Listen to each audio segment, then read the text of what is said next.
Hello people of the internet, my name's AJ, and welcome to have a cup of tea with me. Oh, that is a boiling hot cup of tea. Also, speaking of boiling hot, sorry if there's a little bit of background noise in this video, given that, as you can see, it's kind of sunny today, and the sun likes to beat down on my room in particular for almost the entire day, so my room gets really hot. So I've got a fan lying on the side of my face over there to make sure I don't descend into a massive sort of puddle of sweat in front of your eyes. This is actually my second take of this video because I forgot first time round that wind noise on the microphone is the thing. And with the fan sort of going side to side like that, it kept blowing straight on the camera and ruined the audio completely. So, GG, I'm a pro at this sort of thing. So today I'd quite like to talk about a very simple topic, one I've wanted to chat to you about for a little while. Self-care. Self-care is one of those things, it's become a sort of popular term, concept, buzzword. It's literally defined as any sort of act that is beneficial or helpful, specifically to help any element of your own emotional, mental or physical health, which can cover a broad range of things, but the most common usage at the moment, the usage you've probably heard of it in the context of, is about looking after your own mental health. That's exactly what we're going to be talking about today. And I wanted to make this video because for a long time, I kind of felt like, a lot of the time, especially when you look online now and on social media, you see the term self-care thrown around. I particularly struggled to relate to a lot of it. You know, I'd see a lot of these posts and was like, oh, I'm having a bad mental health day, so I ended up doing this and that and all this different stuff. And I'm like, if even just existing and getting out of bed to face the day is too much effort sometimes, particularly on really bad depression days, you know, when the black dog's really heavy on your shoulders and you're just crippled and you just want to hide under your covers in this tiny little fetus-shaped ball. The idea of then going out and finding a load of scented candles and running yourself a nice bath and fancying lighting something else or doing a face mask or whatever else, that's a lot more stuff to think about. It was for me anyway. This is a lot of this is personal preference for me, so it might be very different for you. Add to that the fact that, and I didn't even know this was a thing until about 6 months ago, but given that I am on the autistic spectrum, there is something that can come with being autistic, which is a lowered executive function. Now, executive function is basically the idea of your brain saying, right, you need to do the thing, and then transmitting that to your body to make your body do the thing. That's kind of a very simplistic term for it. I'll put a link in the description for the official definition of it. That's why I understand of it anyway. In autistic people, that can be a lot slower, and it can definitely get to a case, and it kind of was a light bulb moment for me when I read about it, because so often in my life, so many days, I will literally be like sat in bed or something in the morning and the clock will be ticking by and my brain will be going, right, you need to do the things today. You need to get up, you need to have breakfast, you need to shower, you've got this to do and that to do. My body goes, yes, that's great. I'm still not moving though. And my brain will go about half an hour later, why have you been scrolling through Instagram for half an hour rather than doing the thing? So you get into this weird agitated state of, I know I have all these things to do. I know I'm supposed to be doing the thing. I'm not lazy, it's just, very weird. Very frustrating as well. That combined with particularly shitty mental health days means, yeah, everything can seem like effort. And that's kind of a funny thing about it, because on the surface of it, it really doesn't seem like effort. Like running a bath, how hard's that? You turn some taps on, water fills up in the bath. I know, the miracle of modern technology. You then sit in the bath, lay in it, and then get out again. How hard is that? But as I'm sure many people watching this with their own mental health issues as well, especially depression as well, like, we're talking about days where just being, just existing, feels like lifting the literal weight of the world, like the actual planet, on your shoulders. We're talking about those particularly dark days. And that's why I come back to the fact that so often when I saw posts about self-care advice and tips online, none of it related to me. None of it seemed to sort of vibe with me. So I decided to take the idea of self-care kind of down to a basic level for me and write down a set of things that I knew I could just look at on glance and go, look, if you don't manage to do anything else with your day, if you can do some of these things, you will feel better for it, you'll be able to function better, you'll be able to you'll be able to do human things with the day. Let's get into it. This is a simple little thing I've made called the Little Emergency Self-Care Memorandum. I remember just one morning thinking, you know what, I've been meaning to do this for a while. Just have a little guide that I can just open up and at hand when everything else is so foggy that even the basic things are like, huh, what's that? And I can just look at this and go, no, but you can do these things, and I promise they will help you feel a bit better and a bit more able to function on a given day, even when it feels like you just can't. There's the full guide right there. Hopefully my camera focuses fine. So we'll start in the top right there with a very simple one, probably one you've been told already by a billion different people. It almost feels like a cliche at this point. Oh, just drink some water, you'll feel better. But genuinely, drinking water is very helpful. It has been for me, not just because hydration helps your brain function better on a physical level, but just the act of pouring out some water into a jug, drinking it. You're doing a thing. You're doing a human thing, which is drinking. Even if you're not eating, you're not making any food or anything like that, you're just drinking water and you know it's beneficial to your body. That's all it is. It just reminds you that, yes, you can human. If you can't manage anything else with your day, you've managed to do that, and that's a good thing. So well done. Next one, and this is particularly poignant for me, and have a look there.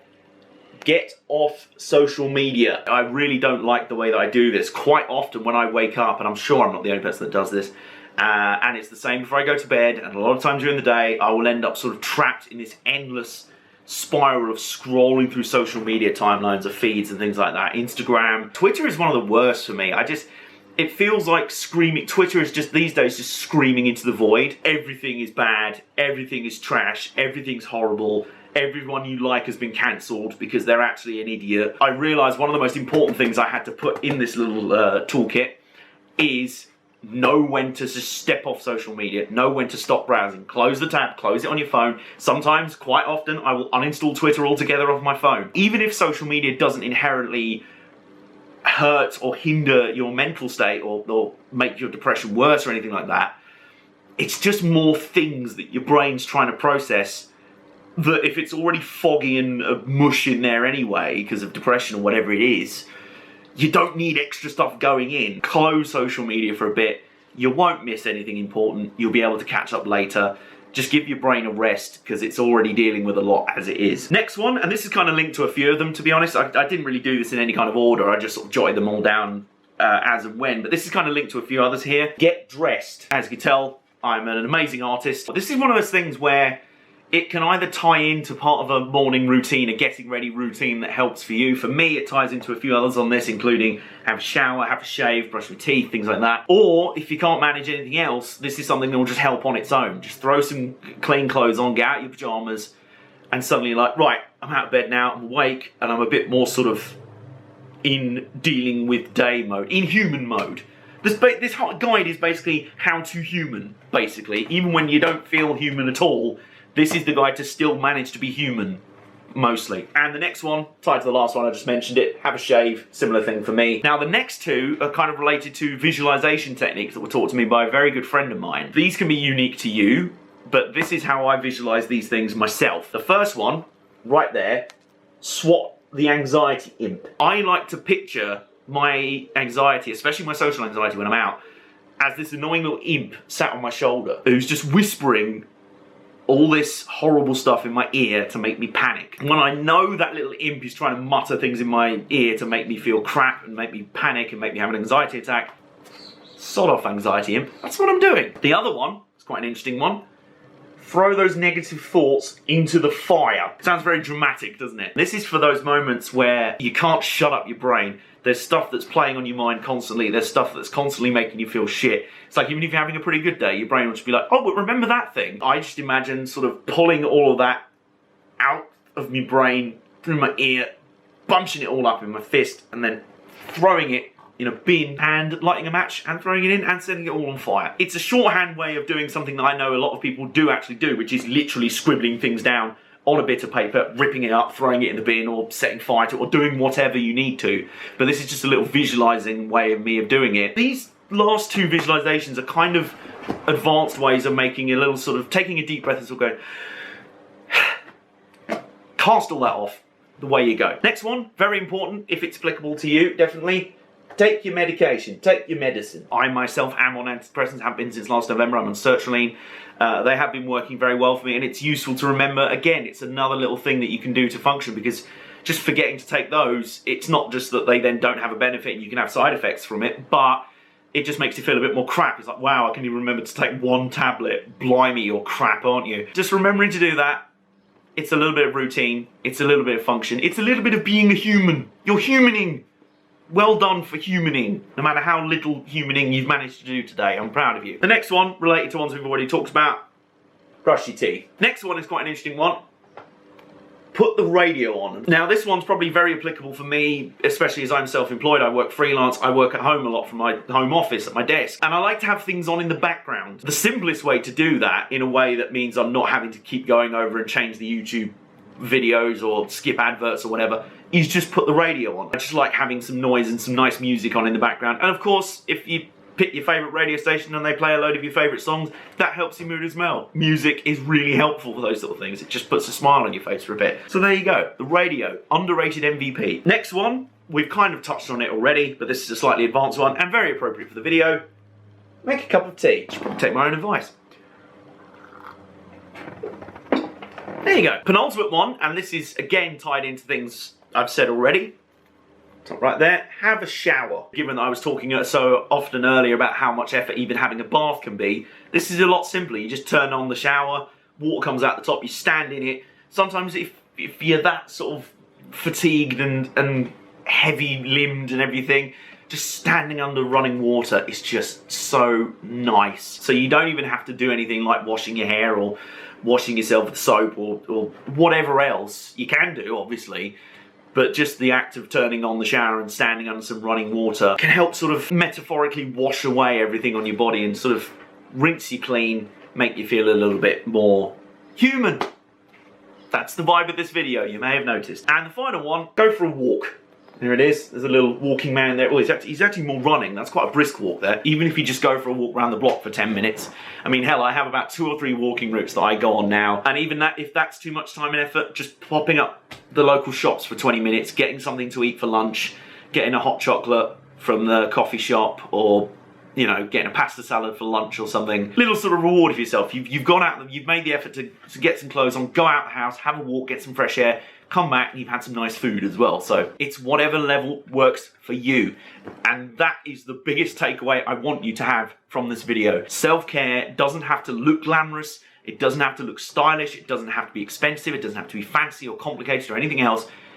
It just has to do what it says on the tin. It just has to be about caring for yourself and making yourself feel a bit better, helping you function a bit better on days where it feels like you just cannot function. And in fact, I actually put a little message at the bottom of my emergency self-care memorandum. If you can manage any of these, you're doing well, friend. That's your little reminder that you don't have to change the world every day. You don't have to do massive things.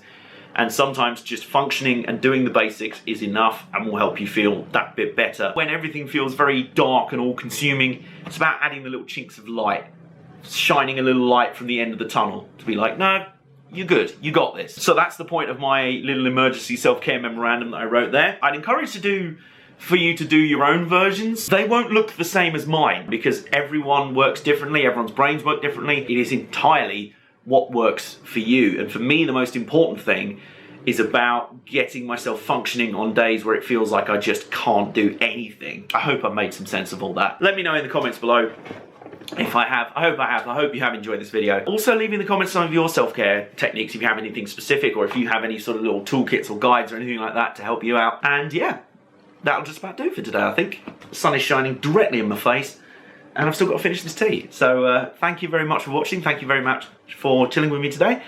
I'll see you soon.